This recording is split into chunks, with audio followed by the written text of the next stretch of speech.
जाओ, बैठ बैठ जाओ, अरे बैठ जाओ।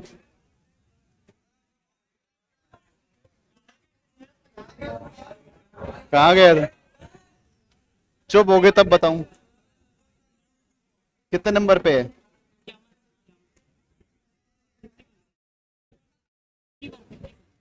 ज्योग्राफी कितने पर है? ना ना, 50 नहीं, 81 है।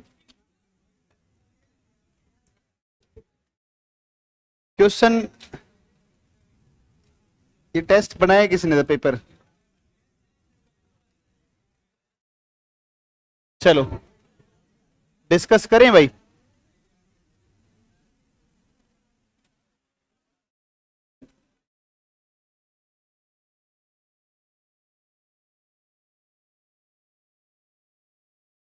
चलो पेपर सबके पास में है ना? ठीक है, बढ़िया बढ़िया। आवाज बढ़ जाएगी, तुम लोग एक बार शांति से बैठोगे तब।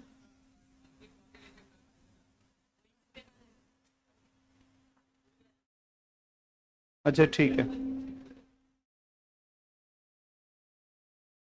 चलो भाई देखो एक बार क्या हो गया। ये कर दिया स्टार्ट। ठीक। अंकित कहाँ है? इसको मैं ऑनलाइन में भी याद करता रहता था। वो क्लास पढ़ ली तुमने? 2 चैप्टर है उसमें। तो दो, एक तो ग्लोब है, अक्षांश देशांतर वाला है, और एक उसमें दूसरा कौन सा है, पृथ्वी की गतियां। 2 चैप्टर छूट गए थे ना बीच में, और उन दोनों में से ही क्वेश्चन आते हैं। आते हैं दोनों में से। तो उसमें एक रिकॉर्डिंग वीडियो डलेगी, तो वो आपको लाइव ही पढ़ा देंगे क्लास में, ठीक है ना?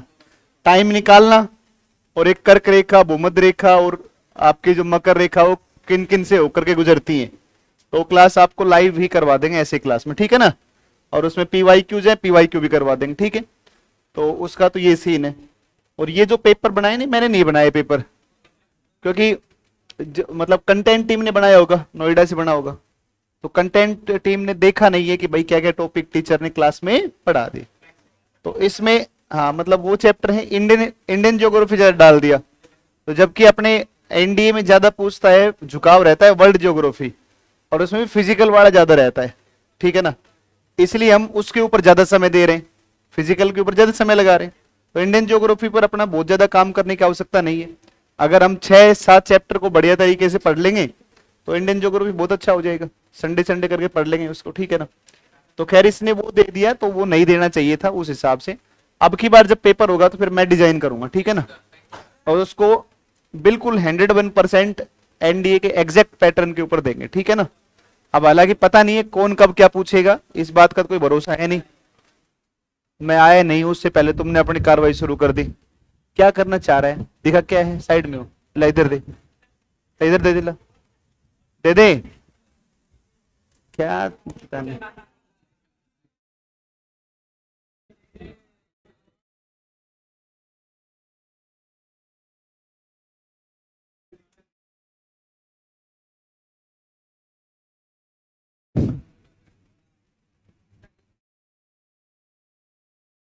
आसमान से तोड़कर सितारा दिया है, आलम ए तन्हाई में सहारा दिया है, मेरी किस्मत भी नाज करती है मुझ पे, मेरी किस्मत भी नाज करती है मुझ पे, क्योंकि खुदा ने आपके जैसा टीचर प्यारा दिया है। क्या तुम लोग पूरा मतलब बटरिंग हो रही है ना? ठीक। चलो शायरिया नहीं करनी है, पेपर देना है। परसों देखो, अभी अपने यहां से ना सिलेक्शंस हो रहे हैं धीरे धीरे करके, बच्चे निकल रहे हैं। तो मेरे पास जो एकेडमिक हेड हैं आपके, तो उनका कॉल आया परसों। हाँ परसों कॉल आया था उनका, शनिवार को। तो शनिवार को शाम को कॉल आया, उन्होंने फोन, मैंने कॉल उठाते ही मैंने, जी सर बताओ क्या हाल चाल है? आपने देखा होगा ऑनलाइन, अरुण जी है ना, अरुण सर हैं। तुम बताओ सर। बोल सर बधाई हो। मैंने कहा आपको भी बधाई हो सर, एक और बच्चा लग गया होगा आपका, है ना? तो मैं, उन्होंने कहा सर बधाई हो। मैंने कहा सर आपको भी बधाई हो, एक और से मुझे पता है वो इसलिए कॉल करते हैं ना। तो आजकल उनके कई बार मेरे पास कॉल आ लिए, और वो हमेशा फोन करके बोलते हैं कि साहब एक और सेलेक्ट हो गया ना। तो ठीक है, ऑनलाइन वाले बच्चे भी भाई अपने ही है ना, मजा जब आएगा जब तुम लोग सेलेक्ट हो गए ऑफलाइन वाले, है कि नहीं? क्योंकि ऑनलाइन वालों का तो पता ही नहीं कौन लग गया, कौन से बैच में पढ़ा। तो अंकित लगेगा तो पता है हाँ अंकित लगा है कि नहीं? या अंकित या जो भी आप में जितने भी, अंकित का मतलब तेरे लक्षण तो खैर वैसे नहीं है, लेकिन क्या करें, है ना। चलो अब क्लास शुरू कर लें अपने, आप क्वेश्चंस पर आते हैं। अब इनमें ना ज्यादा लंबा डिस्कशन नहीं होगा, ठीक है ना, तो अपने नॉर्मल डिस्कशन जो जरूरत है उतना करवा देते हैं, ठीक है ना। देखो, निम्नलिखित में से सही कथन की पहचान कीजिए। सही कथन पहचानना है अपने को, ठीक है। प्रायद्वीपीय पठार की आकृति त्रिभुजाकार है, ध्यान से सुनो प्लीज, बातें नहीं, त्रिभुजाकार है, जो कि अरावली पर्वत, राजमहल की पहाड़ी एवं कन्याकुमारी तक विस्तृत है। एक स्टेटमेंट तो ये हो गया। तो एक बार एक करते हैं, एक काम करते हैं अपने कि यहां से जो है एक एक करके दूसरा देखो एक बार। दूसरा स्टेटमेंट है, और दूसरा स्टेटमेंट कह रहा है कि साहब प्रायद्वीपीय पठार का ढाल पश्चिम से पूर्व की ओर है, पश्चिम से पूर्व की ओर और है, इसलिए इस क्षेत्रों की अधिकांश नदियां अरब सागर में गिरती हैं। गलत बात। अधिकांश नदियां कहां गिरी? बंगाल की खाड़ी में, बंगाल की खाड़ी में गिरती हैं। और नर्मदा और गोदावरी नदी भ्रंश घाटी में बहती है, ये बात सही है। नर्मदा भी भ्रंश में बहती है, गोदावरी बहती है, और मुहाने पर डेल्टा का निर्माण करते हैं ना, डेल्टा नहीं बनाते हैं। मैंने आपको नदियां पढ़ाई थी, उसमें डेल्टा बताया था। और एक वर्ड आता है ज्वार नदमुख, जिसको हम एस्चुरी बोलते हैं, ज्वार नदमुख। तो ध्यान दीजिएगा, तो आप इसमें समझेंगे कि ये नदियां डेल्टा नहीं बनाती हैं, ज्वार नदमुख। इसका मतलब स्टेटमेंट नंबर 2 भी गलत है, स्टेटमेंट नंबर 3 भी गलत है। और इसने पूछा था सही कथन, तो सही कथन देखो, प्रायद्वीपीय पठार की आकृति त्रिभुजाकार, सही बात है। अरावली पर्वत, राजमहल की पहाड़ी एवं कन्याकुमारी तक फैला हुआ, ये बात भी बिल्कुल सही है ना। तो इसका मतलब स्टेटमेंट नंबर 1 ठीक है। तो इसका सही आंसर कौन सा आएगा? केवल एक। तो केवल एक का मतलब कौन सा हो गया? डी हो गया। अभी भारत भूगोल की क्लासें लगेंगी। अब चलो प्रायद्वीपीय पठार जो है, वो प्रायद्वीपीय पठार को थोड़ा सा एक बार आप मोटा मोटा सा देख लो। देखो प्रायद्वीपीय पठार का क्या सिस्टम होगा। तो जब हम चलते हैं इस प्रकार से, तो ये यहां से हमारा प्रायद्वीपीय पठारी प्रदेश दिखता है अपने को, ठीक है ना। ये वाला जो हिस्सा है, ऐसे आप जब देखोगे तो यहां पर आप पाओगे कि यहां पर एक पहाड़ियां हैं, इनको बोलते हैं अरावली की पहाड़ियां। कौन सी पहाड़ियां हैं? अरावली पर्वत है। और यहां पर पड़ती है झारखंड में राजमहल की पहाड़ियां। हालांकि मेघालय का पठार और कार्बी एनलोंग पठार, ये भी हिस्से किसके हैं? प्रायद्वीपीय भारत के। और नीचे कौन पड़ता है? कन्याकुमारी। तो देखो प्रायद्वीप का मतलब होता है 3 ओर से पानी से घिरा हुआ। तो एक ओर से पानी है, दूसरी ओर से पानी है, नीचे से पानी है। तो भारत का यह जो भूखंड है, यह तीनों ओर से जल से घिरा हुआ है, इसलिए इसको हम प्रायद्वीपीय भारत के नाम से जानते हैं। और ये वास्तव में मूल रूप से पठार है, क्योंकि यहाँ पर बहुत सारे पठार, दक्कन पठार, कर्नाटक पठार, महाराष्ट्र पठार, है ना, ये कई सारे पठार यहाँ पर मिलते हैं। पढ़ेंगे जब डिटेल से आ जाएगा, अभी इसमें डिटेल ज्यादा नहीं है, ठीक है। तो कुल मिलाकर के ये पठारी प्रदेश है। तो ये है आपका प्रायद्वीपीय भारत। अब इसमें ना यहाँ पर एक पर्वत मिलता है, इसको बोलते हैं पश्चिमी घाट, और ये लगभग 1500 मीटर औसत ऊंचा है। कितना ऊंचा है भाई? 1500 मीटर। और इस तरफ मिलता है पूर्वी घाट, और पूर्वी घाट लगभग 600 से 900 मीटर है। और इसका जो ढलान है ना, वो पश्चिम से किस तरफ है? पूर्व की तरफ। तो नदियां, अधिकांश नदियां पश्चिमी घाट से निकलती हैं, पूर्व की ओर बहती हैं और जाकर गिरती हैं बंगाल की खाड़ी में। तो नदी, उसने क्या कहा था? उसने कहा था कहां गिरती हैं? अरब सागर। लेकिन वास्तव में कहां पर गिरेंगे? बंगाल की खाड़ी। और यही कारण है कि बंगाल की खाड़ी में बड़ी बड़ी नदियां गिरती हैं, जबकि अरब सागर में बहुत ज्यादा नदियां नहीं गिरती हैं। और अरब सागर में तो एक नदी ऐसी भी गिरती है जिसका पानी खुद खारा है, लूणी नदी है। अरावली से एक नदी निकलती है, इसका नाम है लूणी, और ये कच्छ के रण में जाती है। कहां जाती है? कच्छ का रण। तो पश्चिम की तरफ नदियां ज्यादा नहीं जाती है, ज्यादा नदियां किस तरफ जाती हैं? पूर्व की ओर। और अधिकांश नदियां किस में गिरती है? बंगाल की खाड़ी में। यही कारण है कि अधिकांश बड़ी नदियां अपना पानी कहां गिराती हैं? बंगाल की खाड़ी में। अब देखो यहां पर सागर का पानी कैसा है? खारा। यहां भी सागर का पानी कैसा है? खारा। लेकिन इस खारे पानी में जब बड़ी नदियां गिरेंगी, तो मीठा जल इसके अंदर जब गिरेगा, तो इसकी जो लवणता है, सैलिनिटी है, वो इसकी तुलना में क्या होगी? कम होगी। तो ध्यान रखना स्टेटमेंट कि बंगाल की खाड़ी की लवणता अरब सागर की तुलना में कम है। या फिर आप ये कह सकते हो कि अरब सागर की लवणता इस बंगाल की खाड़ी की तुलना में क्या है? ज्यादा है। और इसकी लवणता कम होने के कारण है भारत की अधिकांश बड़ी नदियों के इसमें गिरना बंगाल की खाड़ है। कथन और कारण के रूप में प्रश्न पूछा भी जा चुका है पहले, फिर दोबारा से पूछ सकता है कि ऐसा क्यों है। ठीक है ना, तो ये कुल मिला के आपका पहला प्रश्न था। दूसरे प्रश्न पर आप आओ। दूसरा प्रश्न क्या है? दूसरा कह रहा है, और सेकंड जो क्वेश्चन है वो क्या है, इसमें देखो आप।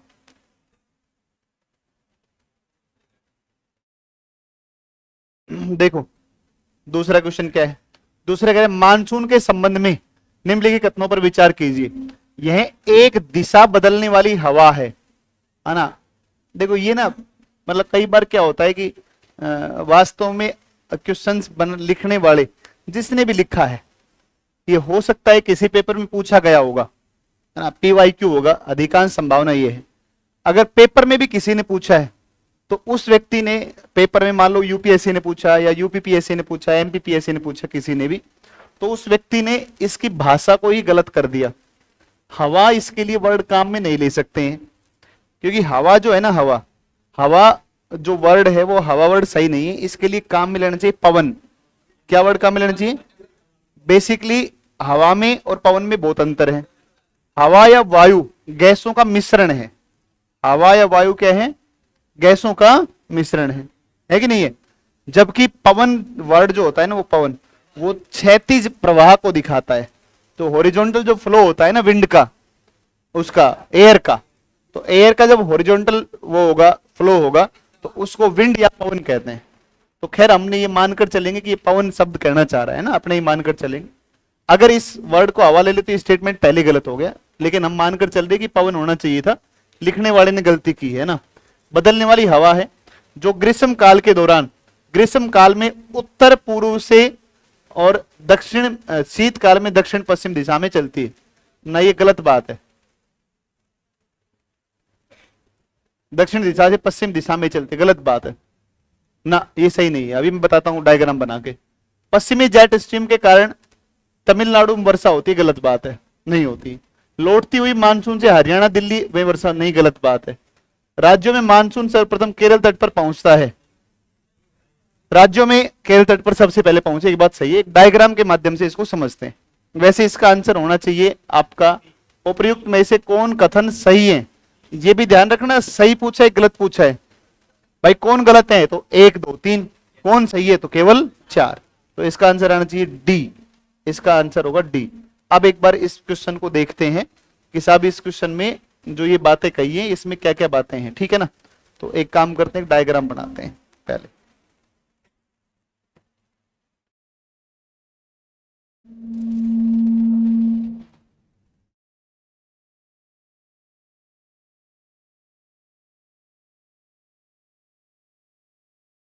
देखो ये मान लो अपना प्रायद्वीपीय भारत है। मानसून ना, मानसून जब आता है तो ग्रीष्म काल के दौरान जो मानसून की दिशा होती है, वो ग्रीष्म काल के दौरान मानसून ऐसे आता है। जब कौन सी ऋतु है? ग्रीष्म काल है ना। जब ग्रीष्म काल है तो ग्रीष्मकालीन मानसून ये होता है ना, ग्रीष्मकालीन मानसून, ग्रीष्मकालीन मानसून। प्लीज ध्यान दो, प्लीज ध्यान दो। जब बात करेगा ग्रीष्मकालीन मानसून की, तो ये मानसून हमेशा दक्षिण पश्चिम से उत्तर पूर्व ऐसे जाएगा। और इसमें क्या कहा था? इसने कहा था कि ग्रीष्म काल में उत्तर पूर्व, उत्तर से पूर्व की ओर, उत्तर से पूर्व तथा उत्तर से पूर्व क्या कह रखा है इसने? उत्तर से पूर्व ना, गलत हो गया ना ये। इसकी दिशा होती है दक्षिण पश्चिम से, और फिर किस तरफ होती है? उत्तर पूर्व की ओर होती है, दक्षिण पश्चिम से उत्तर पूर्व। स्टेटमेंट क्या हो गया? गलत। पश्चिमी जेट स्ट्रीम, देखो पश्चिमी जेट स्ट्रीम एक वायु, पवन जो है ना, पवन दो तरीके से चलेगी। एक तो पवनों के चलने का स्थान होता है धरातल के समांतर, धरातल के साथ साथ हम खड़े हैं, पवन चल रही है, और पवनें जब चल रही है तो हमारी शर्ट हिल रही है, पैंट हिल रही है, पत्ते हिल रहे हैं, उसके साथ धूल उड़ रही है। तो एक तो हमें निचला वायुमंडलीय परिसंचरण जो धरातल के साथ में है, और एक होता है अपर एटमॉस्फेरिक सर्कुलेशन जो होता है धरातल से काफी ऊपर 10-12 किलोमीटर की ऊंचाई पर।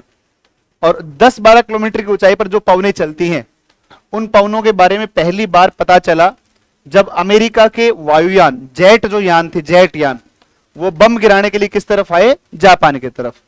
तो जब सेकेंड वर्ल्ड वॉर चल रहा था और उस दौरान अमेरिका के वायुयान जब जापान के ऊपर बम गिराने के लिए आए, तो पहली बार दुनिया के अंदर पता चला कि ऊपरी वायुमंडलीय परिसंचरण जो होता है या ऊपर का जो वायुमंडल होता है उसमें भी पवनें चला करती हैं, और उस जेट यानों के द्वारा उस पवन संचरण के बारे में पता चला। इसलिए ऊपरी वायुमंडल में चलने वाली पवनों का नाम दिया गया जेट पवनें। कौन सी पवनें? जेट। तो पश्चिमी जेट स्ट्रीम का मतलब होता है कि पश्चिम तरफ से ऊपरी वायुमंडलीय परिसंचरण जो होता है पश्चिम से पूर्व की ओर। तो ये जो पश्चिमी जेट स्ट्रीम पवनें है ना, ये पश्चिमी जेट स्ट्रीम पवनों के कारण यहां तमिलनाडु के अंदर वर्षा नहीं हो रही है, ऐसा नहीं है। पश्चिमी जेट स्ट्रीम के साथ में तो भूमध्य सागर के चक्रवात भारत में पहुंचते हैं। तो इसका मतलब इसका कोई भी संबंध तमिलनाडु के साथ में, पश्चिमी जेट स्ट्रीम का कोई संबंध तमिलनाडु की वर्षा के साथ नहीं है। गलत है। लौटते मानसून से हरियाणा दिल्ली, तो जब मानसून लौटेगा, तो मानसून जब लौटेगा तो इस प्रकार से जो है ये दिशा होती है। मानसून लौटता है अक्टूबर नवंबर के दौरान, और अक्टूबर नवंबर में पवनें चल रही होती हैं उत्तर पूर्व से और किस तरफ? दक्षिण पश्चिम। तो ये हरियाणा दिल्ली तो यहां पर रह गया। तो इससे बारिश जो है ना वो पूर्वी तट के ऊपर होती है, और पूर्वी तट के ऊपर भी विशेष वर्षा कहां पर होती है? कोरोमंडल तट पर, ना कि हरियाणा दिल्ली। इसका मतलब वो स्टेटमेंट भी गलत हो गया। और ये आपका सही है कि जब मानसून प्रवेश करेगा, तो हालांकि मानसून सबसे पहले पहुंचता है कहां पर?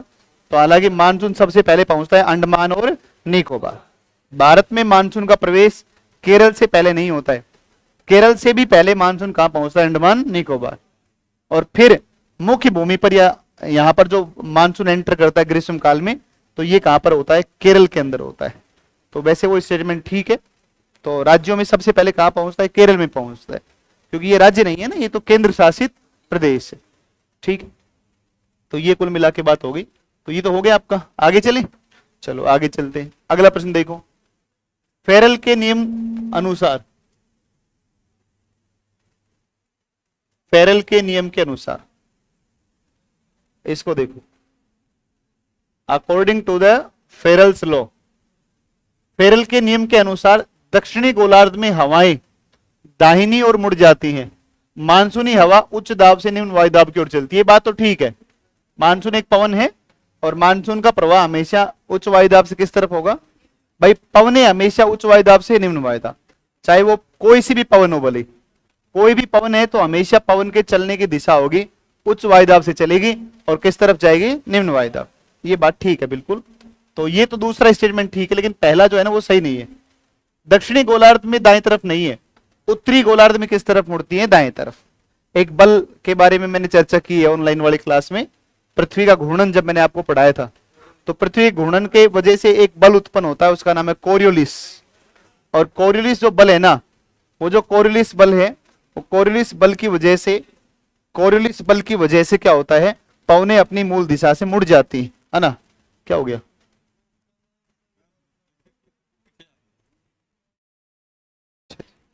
अंकित आजा, खड़ा होके दोबारा आजा, आजा भारत।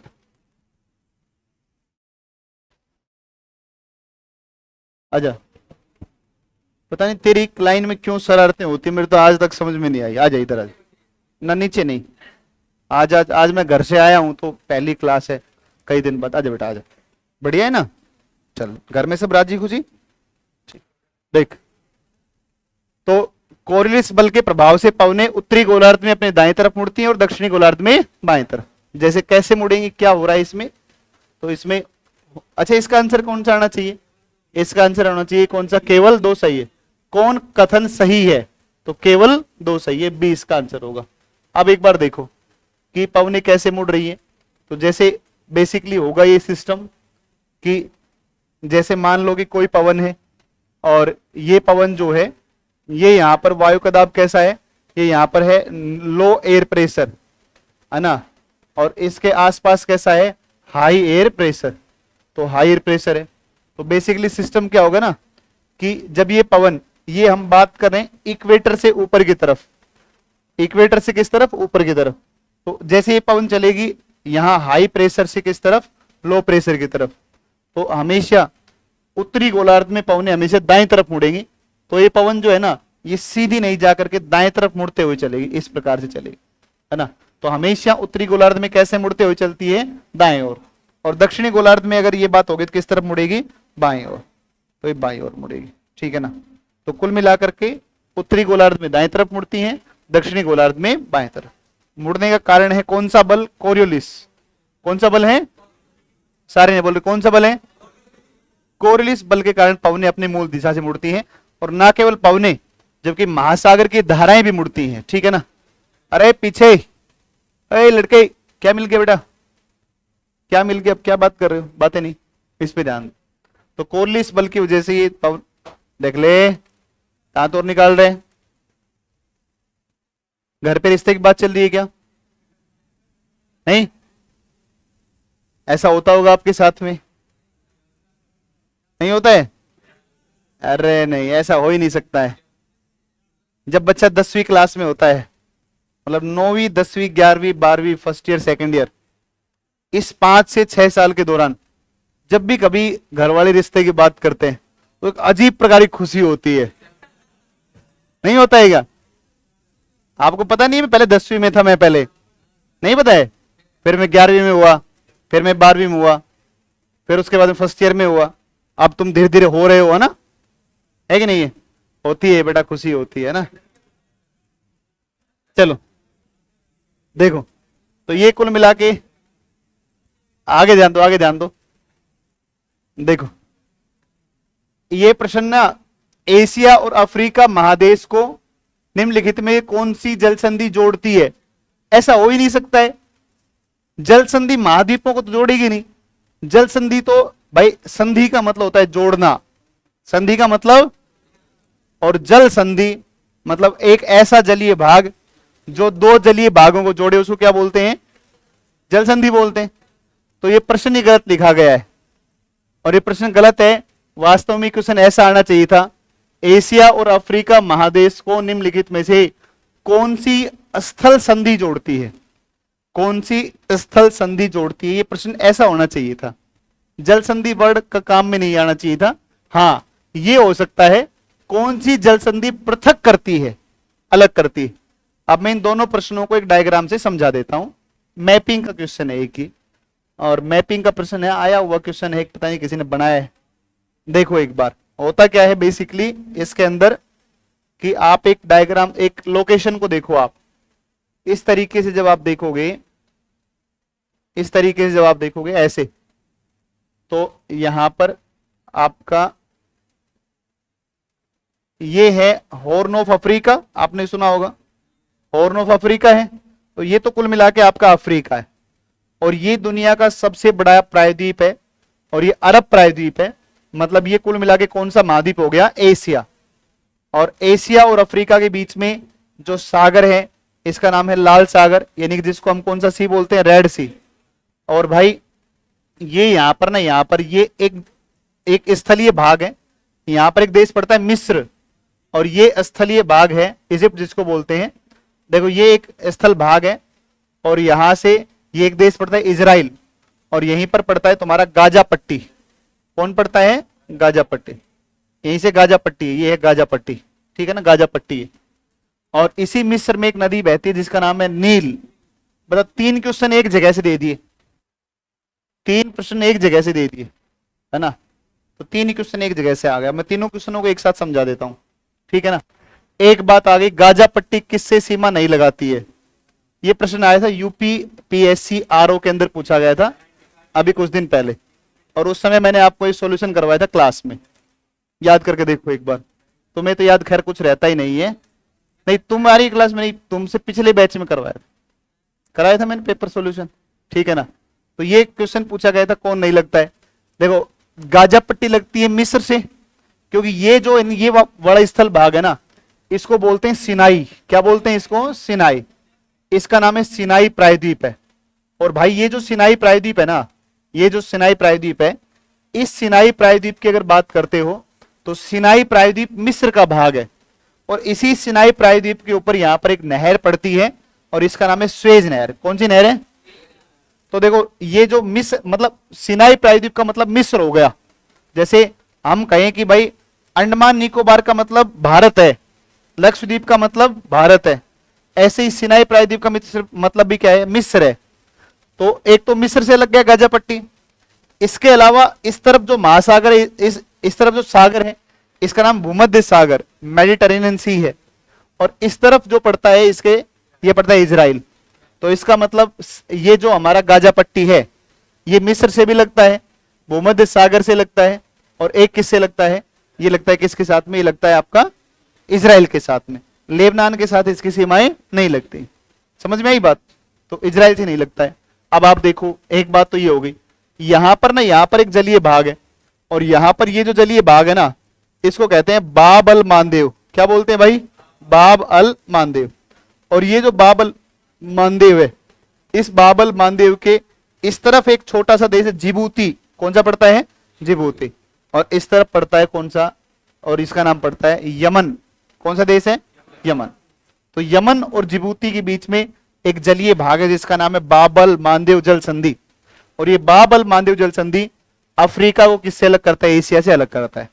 जबकि अफ्रीका और एशिया को जोड़ने का काम किसके द्वारा किया जाता है? सिनाई प्रायद्वीप। नहीं यही समझ में? सिनाई प्रायद्वीप जोड़ता है एशिया और अफ्रीका को, जबकि बाब अल मानदेव जल संधि करता है अफ्रीका को एशिया से। तो अब बताओ, आपको प्रश्न गलत हुआ कि नहीं हुआ? अब देख लो आप प्रश्न को एक बार। उस प्रश्न में मतलब एक थोड़ा सा थोड़ी सी हल्की सी मिस्टेक है कि इसमें कौन अलग करती है ना, तो ये जोड़ती नहीं है, पृथक करती है। तो इसको आप पृथक करती है, तो इसके हिसाब से फिर कौन आएगा? पृथक कौन करेगा? सी आएगा, बाब अल मानदेव। दी गई नदियों के संबंध में निम्नलिखित में से कौन सा कथन सही है? देखो, श्वेत नदी और ब्लू नदी खार्तूम, सूडान की राजधानी खार्तूम, इस खार्तूम में मिलती है। खार्तूम सूडान से एक देश अलग हुआ 2011 में, उसका नाम था दक्षिणी सूडान, और दक्षिणी सूडान की राजधानी जूबा। कौन है? वापिस बोलो, कौन सी है? जूबा। तो दक्षिणी सूडान सूडान से अलग हुआ था, और दक्षिणी सूडान की राजधानी जूबा है, जबकि जो सूडान है उसकी राजधानी कौन सी है? खार्तूम। और दो नदियां, एक व्हाइट नील और एक ब्लू नील, दोनों आपस में खार्तूम में मिलती हैं, और मिलने के बाद फिर ये कहलाती है नील नदी, और फिर ये मिस्र से बहती हुई भूमध्य सागर में जाकर गिरती। और इसी नील के मुहाने को जब देखा हेरोडोटस ने, तो एक वर्ड काम मिला, डेल्टा। क्या शब्द नाम दिया? स्टेटमेंट नंबर 1 सही है। कांगो नदी भूमध्य रेखा को 2 बार काटती, सही बात। लिम्पोपो मकर को 2 बार, सही बात। अपवाद क्षेत्र के अनुसार विश्व की सबसे बड़ी नदी अमेजन, सही बात। सारे ही स्टेटमेंट क्या है इसमें? सही है। इसका आंसर कौन सा आएगा? डी आंसर आएगा, डी इसका उत्तर आ जाएगा। चलो आगे चलते हैं। देखो ये तो सरल सा प्रश्न है, इटली की गंगा किसे कहा जाता है? तो इटली गंगा कौन सी की है आपने? टिग्रिस, टिग्रिस की है ना? तो कितने लोगों ने इसका आंसर सही टिग्रिस किया है? कितने लोगों ठीक उत्तर है ये टिग्रिस? ऊपर हाथ कर लो। गलत है, 100% है ना? देखो, हाँ, लड़कियां बताएंगी अब सही आंसर क्या है इसका। बताओ। पो नदी आएगी है ना, डॉन नहीं आएगी, पो आएगी। पो को कहा जाता है इटली की गंगा। पो नदी है, इटली गंगा कही जाती है। देखो, निम्नलिखित कथनों पर विचार कीजिए। सूर्य और पृथ्वी की अधिकतम दूरी को उपसौर कहते हैं ना? अपसौर होता है अधिकतम, अपसौर होता है, अधिकतम होता है अपसौर। तो स्टेटमेंट क्या हो गया आपका? गलत। सूर्य से सबसे नजदीक का ग्रह बुध है, सही बात है, बुध सबसे निकट है। अरुण और वरुण, वरुण सबसे दूर है, सबसे दूर का ग्रह कौन है? वरुण है। स्टेटमेंट नंबर 2 सही है। तीसरा देखो, पृथ्वी का रंग नीला, जल की उपलब्धता 2/3 भाग पानी है, उससे भी अधिक, तो इसकी वजह से कैसा दिखता है? नीला। तो कुल मिला के, हाँ सुनो एक बार, अब क्या पूछा है? कौन सा कथन गलत है? पहला गलत है, केवल एक गलत है, यानी इसका आंसर आएगा ए, ए आ जाएगा। बताओ, आसान है नहीं? ये तो सरल है, ये सरल प्रश्न है। अगला देखो एक बार, घास के मैदान पूछे हैं, घास के मैदान पूछे हैं। घास के मैदान बता दो, ये तो तुम ही बता दोगे, इसमें कौन सा बड़ा मामला है? इसमें तो कोई खास चीज नहीं है। देखो कौन सा है? घास का मैदान है, और एक तरफ कौन है? देश और महादेश। डाउन्स ऑस्ट्रेलिया में है ना? वेल्ड दक्षिण अफ्रीका में है, प्रेरी अमेरिका में है, उत्तरी अमेरिका, पंपास अर्जेंटीना। तो देखो क्या आएगा, 2 1 4 3, 2 1 4 3। आंसर कौन सा आएगा, ए। इसका आंसर आएगा ए, घास के मैदान है। सरल प्रश्न है ये, बहुत टफ प्रश्न नहीं है। अगला प्रश्न देखो, विषुवतीय जलवायु के संबंध में, विषुवतीय जलवायु, इसका मतलब क्या है भाई, इसका मतलब है कि विषुवत रेखा के आसपास किस प्रकार की चीजें देखने को मिलेंगी। और विषुवत रेखा के आसपास आप देखोगे तो क्या क्या मिलेगा। विषुवतीय जलवायु का मतलब हो गया कि वहां डेली क्या होता है कि विषुवत रेखा के आसपास के क्षेत्र में प्रतिदिन वर्षा होती है। मतलब दिन का जब तीसरा पैर आता है, 2 पैर के बाद में तीसरा पैर, और डेली शाम को, क्योंकि दिन में क्या होगा, 9 बजे के आसपास, 10 बजे के आसपास तीव्र सूर्य का प्रकाश आएगा, और विषुवत रेखा के आसपास जहां जहां जल उपलब्ध है वहां से जल का क्या होगा, वाष्पीकरण, और वो जल ऊपर क्या होगा, संघनित होगा, बादलों के रूप में बादल बनेंगे। और जैसे ही तापमान घटना शुरू होगा तीसरा पैर में, तो तापमान कम होने की स्थिति में, और वो जो संघनित वायु थी, संघनित जो जलवाष्प है, वो बारिश के रूप में बरस जाएगी। तो कुल मिला के विषुवत रेखा के आसपास प्रतिदिन वर्षा होती है। दैनिक तापांतर जो होता है, दैनिक, उसमें बहुत ज्यादा अंतर नहीं होता है, ऐसा नहीं है कि बहुत ज्यादा अंतर होता है। दैनिक तापांतर सबसे ज्यादा मिलता है मरुस्थलों में, क्योंकि मरुस्थल बहुत तेज जल्दी गर्म होते हैं, बहुत तेज ठंडे होते हैं। तो दोपहर में तापमान चला जाएगा 50 डिग्री, रात को तापमान चला जाएगा 5 डिग्री। तो रात के और दिन के तापमान में अंतर बहुत ज्यादा हो गया। लेकिन विषुवतीय प्रदेश में सघन वन पाए जाते हैं, तो हालांकि तापमान ज्यादा होता है, लेकिन फिर भी दिन और रात के अंतर में, तापमान में अंतर बहुत ज्यादा नहीं होगा। तो अब इसमें देखो, पर्याप्त सूर्य तप होता है, सही बात है, और भरपूर वर्षा के कारण छोटे वृक्ष, ना छोटे नहीं, बड़े वृक्ष, वृक्षों की औसत ऊंचाई ही 60 मीटर होती है। क्या हो गया दादा, कोई बात है तो बता मुझे, तो फिर कोई बात बन गई क्या, बता। अरे कुछ लॉटरी लग गई हो 20-50 लाख रुपए की, LIC करवा लियो 2 करोड़ रुपए की, बता दे। नहीं, पक्का नहीं, ठीक, तो फिर बता। मैंने करवाई है अभी 60 लाख रुपए की LIC, है ना। मैंने, चलो कभी निपट गए तो घर वालों को 60 लाख तो मिल जाए, है ना। अरे अरे, मैं कान क्यों मुझे ताली, ये क्या मतलब हो गया, है ना। लेकिन मैंने घर वालों को नहीं बताया इस बात को, है ना। 60 लाख के चक्कर में निपटा दिया जाए, क्या बता, है ना, होता है ना। और मैंने 100% नॉमिनी मेरी मम्मी को बनाया है, उसमें एक ऑप्शन था नॉमिनेशन। तो वो जो LIC एजेंट था ना, वो मुझे कह रहा था, इसमें सर आपकी वाइफ का नाम लिख दो और कितना % नॉमिनी। मैं क्या बावड़ा है क्या, मम्मी का नाम लिखूंगा यहाँ पर, और कितना % हिस्सा देना चाहते हैं। हमने 100%, है ना, मम्मी नॉमिनी और कितना अरे, है ना। तो पत्नियों का कोई भरोसा,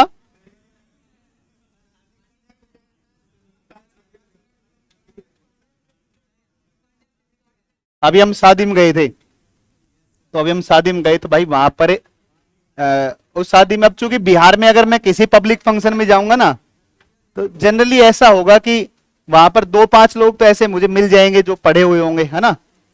और वहां पर जो है ना, पढ़े हुए बच्चे मुझे मिल गए। तो एक लड़की मिल गई पढ़ी हुई, और वो सिलेक्टेड थी, मतलब मैच्योर लड़की थी, ऐसा नहीं। तो अब बताओ, मुझे वो उसने पहले ऑनलाइन पढ़ी, और जब वो मुझे पहली बार सामने से देखते हैं, तो अब तुम्हारे लिए तो अपने डेली पढ़ा, अरे सर ही तो है, डेली पढ़ाते हैं, क्या दिक्कत है। अब ऑनलाइन में जब कोई पढ़ता है, फिर वो पहली बार देखता है, तो उसको बड़ा मतलब वो लगता है। और एकदम से मतलब एक लड़का एक लड़की आए, तो लड़के के साथ मैंने फोटो खिंचवा ली। फिर लड़की बोल, सर मुझे भी एक सेल्फी लेनी है। मैं, मेरी भाई बैठी थी उधर, ऐसे देख रही मेरी तरफ, टाइट टाइट, है ना। मतलब मुझे ऐसे टाइट टाइट, मतलब मैं समझ गया कि हाँ, इस दिमाग में कलबली मची हुई है, मतलब वो सोच रही होगी, तो खिंचवा के देखे एक बार अकेला, है ना। तो उसको, फिर उस लड़की को मैं कहा, मैडम, फिर मैंने उसको बोला, मैं तू भी अच्छी लग रही, तू भी आ जा ना सेल्फी में, जान बोली। तब वो फिर राजी, हाँ हाँ अब ठीक है ना। तो इनका कोई भरोसा नहीं होता है ना। देखो तापांतर सर्वाधिक, देख तो 150 ग्राम का लड़का है ना। देखो सर्वाधिक तापांतर पाया जाता है, ये बात सही नहीं है ना, ये भी सही नहीं है, ये भी सही नहीं है। सदाबहार वन और जैव विविधता, हाँ बिल्कुल सही बात है, सदाबहार वन मिलते हैं और जैव विविधता भी बहुत ज्यादा मिलती है, बात सही है। और लीचिंग प्रकार की मिट्टी जिसे, नहीं गलत भाषा, गलत है, लेटेराइट मिट्टी कहते हैं। तो यहां पर लेटेराइट मिट्टी का विकास हो, एक मिट्टी का प्रकार होता है लेटेराइट। लेटेराइट मिट्टी का विकास वहां होता है जब तापमान थोड़ा ज्यादा हो और बारिश भी क्या हो, अधिक हो, क्योंकि जिन क्षेत्रों में अधिक बारिश होती है, तापमान ज्यादा होता है, उन क्षेत्रों के अंदर मिट्टी की ऊपरी परत से, मिट्टी की जो ऊपर की लेयर होती है, उस मिट्टी की ऊपरी परत से जो अधात्विक खनिज है वो घुल करके निचली परत में चले जाते हैं, और ऊपर की, अरे लड़के इधर ध्यान दे, ऊपर की परत में धात्विक आयरन के ऑक्साइड, एल्यूमिनियम के ऑक्साइड क्या हो जाते हैं, ज्यादा। तो फिर बावड़ा है क्या? तो ऊपर की परत में ऑक्साइड अधिक हो, लोहे के ऑक्साइड हो गए, एल्यूमिनियम के ऑक्साइड हो गए। देख इधर खाली जगह पड़ी, खिसक ले, खिसक ले, इधर ऐसे बैठा है जैसे पत्नी के साथ ट्रेन में बैठा हो। तो वो मिट्टी जो होती है ना, वो मिट्टी कहलाती है लैटेराइट, लैटेराइट कहलाती है। क्या कहलाती है? लैटेराइट। और इस प्रक्रिया को, एक प्रक्रिया जिसके अंतर्गत ऊपर की जो परत होती है मिट्टी की, उस ऊपरी परत के अधात्विक खनिज घुल करके नीचे नीचे की परत में चले जाते हैं, नॉन मेटेलिक जो मिनरल्स होते हैं। तो ऊपर की परत में मेटेलिक मिनरल्स ज्यादा हो जाएंगे और मिट्टी का रंग लाल हो जाएगा, तो वो लेटेराइट मिट्टी होती है। वो सही बात है, इस क्षेत्र में मिल जाएगी, तो ये बात ठीक है। इसका मतलब कौन कौन सही है, कौन कथन सही है? 1 और 4। इसका मतलब सही विकल्प कौन सा है? ए इसका सही ऑप्शन है, सही ऑप्शन है। अब देखो अगला प्रश्न आओ, निम्नलिखित में से सही कथन की पहचान कीजिए। सब बिल्कुल पहचान कर लेंगे, और ये टॉपिक अभी तुम्हें महासागर में लिखवा रखे हैं, तो उसमें आएगा, है ना, ये प्रश्न आएगा उसमें, तो वहां डिस्कस जरूर करेंगे।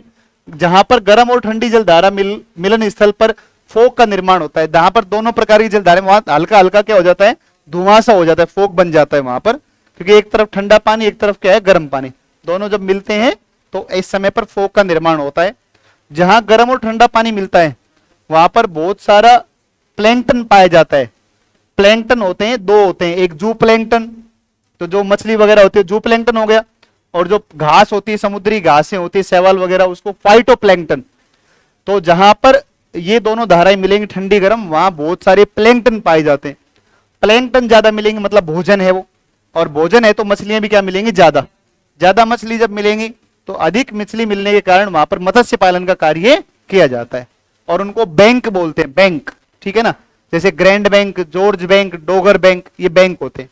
तो ये बात ठीक है, जो मत्स्य क्षेत्र के लिए प्रसिद्ध है, ये बात सही है। उत्तरी अटलांटिक महासागर के शांत जल क्षेत्र को सारगैसो सागर, ये बात सही है। महासागर की धाराएं पढ़ाएंगे तो वहां मैं आपको डिटेल से बताऊंगा इसके बारे में, ठीक है। और विश्व की सबसे तेज प्रवाहित होने वाली जलधारा गल्फ स्ट्रीम, सही बात है, बहुत तेज जलधारा है और बहुत विशाल जलधारा है गल्फ स्ट्रीम। उत्तरी अटलांटिक महासागर के अंदर इसका प्रवाह मिलता है। तो इसका मतलब तीनों स्टेटमेंट ठीक है, तो ये इसका ऑप्शन हो गया कौन सा, डी विकल्प हो गया, डी, डी इसका आंसर है। अगले प्रश्न पर आप आओ, निम्नलिखित में से एक खगोलीय दूरी किसे कहते हैं? पृथ्वी और सूर्य के बीच की जो औसत दूरी होती है उसको एक एस्ट्रोनॉमिकल यूनिट के रूप में उसको जानते हैं। तो इसका सही आंसर कौन सा है? डी। इसके अलावा लैगून झील का उदाहरण नहीं है। तो लैगून क्या होती हैं? ऐसी झीलें होती हैं, ऐसी झीलें होती हैं जिनके 3 तरफ स्थल हो। जैसे इस प्रकार से मान लो कि ये कोई झील है, चिल्का है ना, मान लो चिल्का है, तो चिल्का में इस तरफ भी स्थल है, इस तरफ स्थल, इस तरफ स्थल है, लेकिन इसका एक भाग सागर के साथ में जुड़ा हुआ है, ठीक है ना। ऐसी झीलों को बोलते हैं कौन सी? ऐसी झीलों को बोलते हैं लैगून। क्या बोलते हैं? लैगून। और केरल में जो मालाबार तटीय क्षेत्र है वहां पर इनको कहा जाता है कयाल। क्या कहा जाता है? कयाल। तो लैगून का उदाहरण कौन नहीं है? तो पुलिकट एक लैगून है, सही बात है। लोकटक भी कौन उदाहरण नहीं है? लोकटक झील नहीं यार, अच्छा हाँ ठीक है, तो पुलिकट एक उदाहरण है, लेकिन लोकटक है ना, ये लोकटक चारों तरफ से पहाड़ियों से घिरी है, मणिपुर के अंदर है, चारों तरफ पहाड़ियां हैं लोकटक में, तो इसका मतलब लोकटक इसका उदाहरण नहीं है। चिल्का भी है और कोलेरू झील भी है, तो ये सब इसके क्या है? उदाहरण। आगे देखो एक बार, आगे प्रश्न क्या है? अगला प्रश्न क्या बेटा? अगला है संख नदी और कोयल, उत्तरी दक्षिणी कोयल नदी राउर केला में मिलकर महानदी, ना महानदी नहीं ब्राह्मणी बनाती है। इसका मतलब स्टेटमेंट क्या है, गलत। गोदावरी नदी को बूढ़ी गंगा, वृद्ध गंगा कहते हैं, बूढ़ी गंगा कहते हैं, और दक्षिणी गंगा कहते हैं किसको, गोदावरी को, सही बात है। कृष्णा नदी की सहायक नदी है कोयना, सही बात है। इसे महाराष्ट्र की जीवन रेखा, बिल्कुल सही बात, महाबलेश्वर से निकलती है। 5 नदियों का उद्गम होता है महाबलेश्वर चोटी से या उसके आसपास से, और महाबलेश्वर चोटी पर पंचगंगा नाम का एक मंदिर भी बना हुआ है, क्योंकि 5 धाराओं का क्या होता है, उद्गम, और उन 5 धाराओं में एक धारा कोयना नदी भी आएगी, ठीक है ना। और कृष्णा खुद का उद्गम भी किससे होता है, महाबलेश्वर से होता है। तो इसका मतलब तीसरा स्टेटमेंट ठीक है। कावेरी नदी को दक्षिण भारत की गंगा कहते हैं, बिल्कुल सही बात है। तो 2, 3 और 4 तीनों स्टेटमेंट सही है, 2, 3, 4 सही आंसर कौन सा है, सी आएगा। फिर दे रखा है एक प्रश्न कि निम्नलिखित में से किस नदी की को एमपी की जीवन रेखा सरल है। एमपी की जीवन रेखा नर्मदा, एमपी की जीवन रेखा कौन है, नर्मदा। एमपी के बीचों बीच बहती है, एक तरफ इसके पहाड़ियां विंध्याचल और एक तरफ सतपुड़ा, इन दोनों के बीच ब्रंज घाटी से बहने वाली नदी कौन सी है, नर्मदा है, ठीक है। और बेटा लास्ट प्रश्न है तुम्हारा, और ये लास्ट प्रश्न है आपका आज का इसका डिस्कशन का, और ये है कि कौन गाजा पट्टी को नहीं छूता है, लेबनान नहीं छूता है, लेबनान नहीं छूता है, ये आ जाएगा, ठीक है। तो ये तुम्हारा डिस्कशन हुआ, ऑनलाइन वाले बच्चे भी देख लेंगे इसको 9 बजे, है ना। तो ये आज रात को तुम्हारी क्लास हो जाएगी 9 बजे, है ना, एक क्लास आजाद हो जाएगी 9 बजे, ठीक है, हो गया क्लास। और आज की जो क्लास होगी 9 बजे उसमें देख लेते, कोई टॉपिक शुरू कर लेंगे, फिर कल अपने क्लास में, अच्छा ऐसा कर दो, क्लास ऑफ कर दो।